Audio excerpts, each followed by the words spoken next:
The bedwetting continues from the usual leftist lunatics on social media who are trying to throw shade over Elon Musk's Twitter file dump.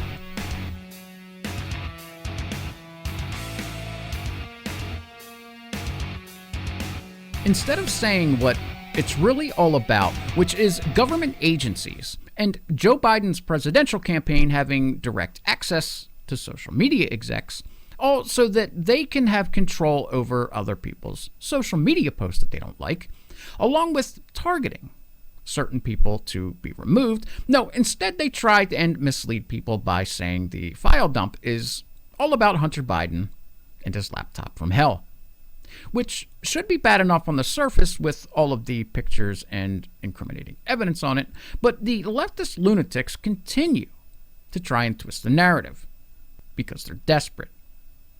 They are used to controlling the narrative, but thanks to Elon Musk, we're beginning to see the actual proof of what so many had already suspected. And if the evidence we have seen isn't bad enough, we are continuing to see more stuff come out, including evidence that Katie Hobbs was colluding with big tech executives while she was in charge of Arizona's election herself, while she was running for governor against Kari Lake. You know, because everything seems to be on the up and up when you certify your own win after asking for political opponents to be censored. Right here in the email, the Arizona Secretary of State's office sent this message to Twitter saying that they are flagging this Twitter account for their review. You got that right. A government office that Katie Hobbs was in charge of was contacting a private entity and telling them that they found a Twitter post that they didn't like. Then, as you can see right here, they replied with, "Thank you. Both tweets have been removed."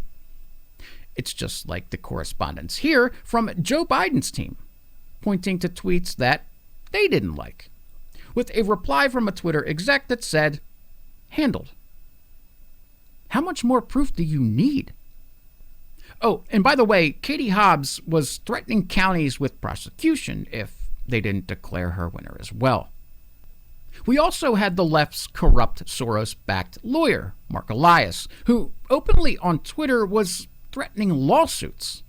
And just think, everything that the left has called conspiracy theories has come true. Now, also part of their pathetic playbook is to discredit anyone who is brave enough to shed light on the left's constant corruption.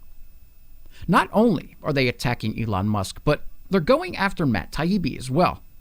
The funniest thing about all of this is the fact that Matt Taibbi is doing the job that so many so-called journalists have refused to do themselves. And here you can see the obvious coordinated attacks on Matt Taibbi, where it's as if they got their talking points and copied and pasted their attacks of each other's Twitter feeds. In tweet after tweet, they claim he is doing PR for the richest man in the world.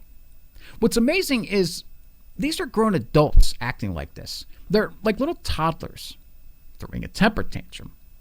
And talk about pathetic. No wonder so many Americans don't trust the media.